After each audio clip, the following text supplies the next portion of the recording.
What happens when a person with a reputation for conflict nominates themselves for the role? Object. Yes, unless we don't want to, because we will be creating social death for ourselves in the community if we do, because of the way communities are often set up. Am I right, Rains and Lydia? Exactly. Okay.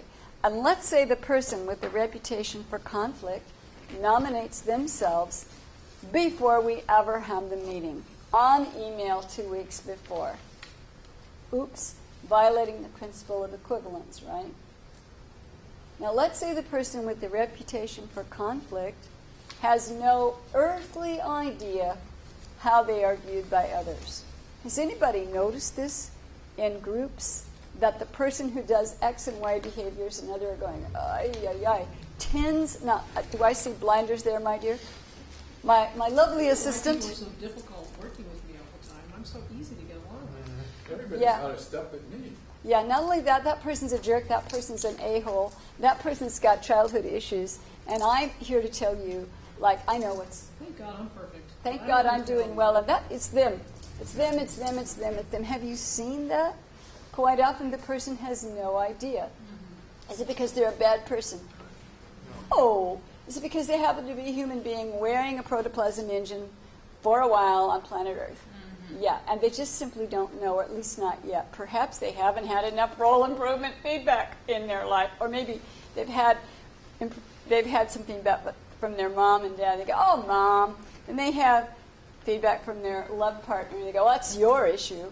And then they have feedback from their next love partner, and they go, well, that's your issue. And they go, why can't you get a good partner these days? Then they go to, has anybody ever seen this in your whole life in this quadrant of the universe? Yeah, you probably have. Okay, so the point is, chances are the person has no idea. Might a person who doesn't quite understand sociocracy well nominate themselves ahead of time with no knowledge of this? Has this ever happened? Did it ever happen at a community that I was observing? Sure. So that is the fourth horror story, which I will tell you on a YouTube video. And I will never, ever let you or any YouTube viewer know where that was. Okay.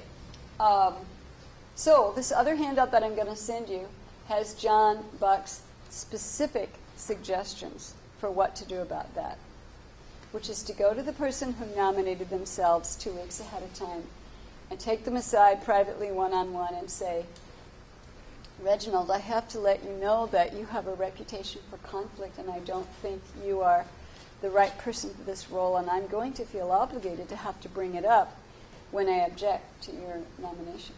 But let's say Reginald is really quite scary. Do I even have the willingness to go talk to them? Probably not if we're in an intentional community. Yeah, probably not. Probably not if we're in a food co-op or a bicycle co-op or a member-led group. It's a good idea, but you know how it is in these kind of groups. It's a little bit different. So do you recall when I said a while back, please put in either the desired characteristics or the requirements to fulfill the tasks, has a reputation for getting along well with most people most of the time, congenial, collegial, cooperative. Why do we put that in there? Prevention. So that you can have something to object to that's reasonable given the role. Right. We build it into the role. I think it's a good idea to put it into every role's description of tasks.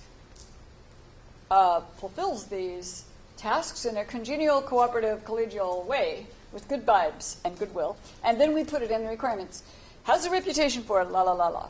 Doesn't that make sense? I didn't think about this until I saw a couple of very scary examples, and I thought, what if we had had that in there? Then we could have said this. Because what happens when I or somebody says, taking every molecule of courage in my being, or their being, saying, well, the reason I'm objecting to Reginald is because, Reginald, I mean this in the nicest way, but sometimes some people somewhere sometimes have said, experienced perhaps feeling a little frustrated or annoyed or upset after you say something. That's not on the list, says Mr. and Mrs. Let me defend Reginald at all costs because you are creating community disharmony. That's not community because you said that. Oh, let's put it on the list ahead of time. See what I mean? So what I'm doing is suggesting some ways to alter the basic parts of sociocracy to fit the situation of intentional communities, member-led groups, food co-ops, activist groups, and so on. Okay?